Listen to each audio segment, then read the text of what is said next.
Hi friends, ఇందాకే ఒక news channel చూశాను. ఒక ప్రెగ్నెంట్ లేడీ అనేది కూల్ డ్రింక్స్ తాగేసి ఎలా వచ్చిన ప్రెగ్నెంట్ పాపం మళ్ళీ అదే విధంగా కడుపులోనే ఆ బేబీ చనిపోయిందట. దీనికోసం వాళ్ళ హస్బెండ్ వాళ్ళ అమ్మా నాన్న చాలా అంటే చాలా పెద్ద ర్యాలీ చేసుకొని చాలా అంటే చాలా వైరల్ అయిపోయింది ఆ వీడియో.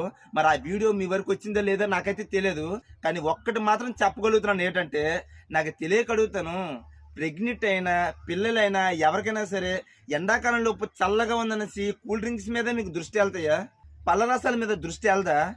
బంగారం లాగా మార్కెట్లో కానీ ఎక్కడైనా సరే అరటిపళ్ళు జ్యూస్ ఉన్నాయి, దానిపళ్ళు జ్యూస్ ఉన్నాయి, బత్తాయి పళ్ళు జ్యూస్ ఉన్నాయి, యాపిల్ పళ్ళు జ్యూస్ ఉన్నాయి. ఎన్ని జ్యూసులు ఉండగాన మీకు దాని మీదే కూల్ డ్రింక్ మీదే ఎందుకు దృష్టి వెళ్తుంది? దానివల్ల ఫలితం ఏమైనా ఉన్నాయా? ఇదిగో ఫలితం ఏమైనా ఉన్నాయనంటే చల్లగా ఉంటుంది, అది మాత్రమే మీకు తెలుస్తుంది. కానీ ఈ పళ్ళ రసాలు అలా కాదు కదా. కడుపులోకి వెళ్తే మీకేటి మీ బేబీతో సైతం ఆరోగ్యం ఉంటారు.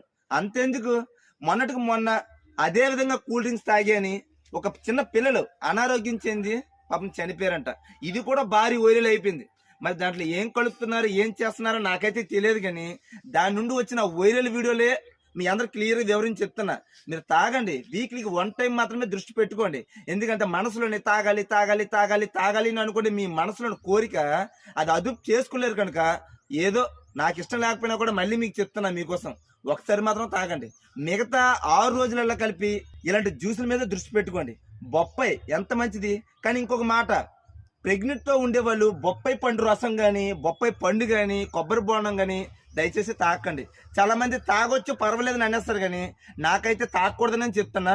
ఎందుకంటే దయచేసి ఆ ఒక్కదాని కోసం పక్కన వదిలేసి మిగతా పళ్ళ రసాలు కానీ దానిమ్మ పళ్ళ రసాలు కానీ యాపిల్ పళ్ళ రసం కానీ ఇలాంటి మాత్రం తాగండి.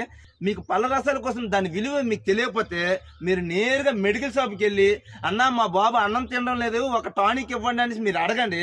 అడిగాక పైనాపిల్ ఉన్న సిరప్ అనేది ఒక టానిక్ అనేది ఇస్తాడు. ఇది ఒక్కడు గుర్తుపెట్టుకుంటే చాలు. అలాంటి పళ్ళ రసాల నుండి ఒక్కొక్క టానిక్లు తయారవుతున్నాయి. డాక్టర్లే దాన్ని నమ్ముతున్నారు. డాక్టర్లు మంచిగా చెప్తారు తప్ప చెడైతే చెప్పరు కదా.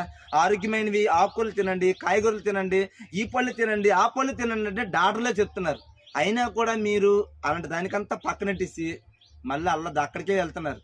జరగరానివన్నీ జరిగిపోయిన తర్వాత ర్యాలీ పెట్టుకుంటే ఏమొస్తుంది? ముందుగాను ప్రతి ఒక్కరు తెలుసుకొని ఆరోగ్యమైనవి తినుకుంటే ఇలాంటి బాధలు రాదు కదా, ఇలాంటి కష్టాలు రాదు కదా, ఇలాంటి చావులు అనారోగ్యాలు ఏం రావు కదా. ఇలాంటివన్నీ ముందుగానే రాకూడదనేసి ముందు వరకు నా వీడియో చేస్తున్నా. ఇప్పటికైనా సరే మేలుకొని హ్యాపీగా ఆరోగ్యం ఉండడం కోసం ప్రయత్నం చేయండి.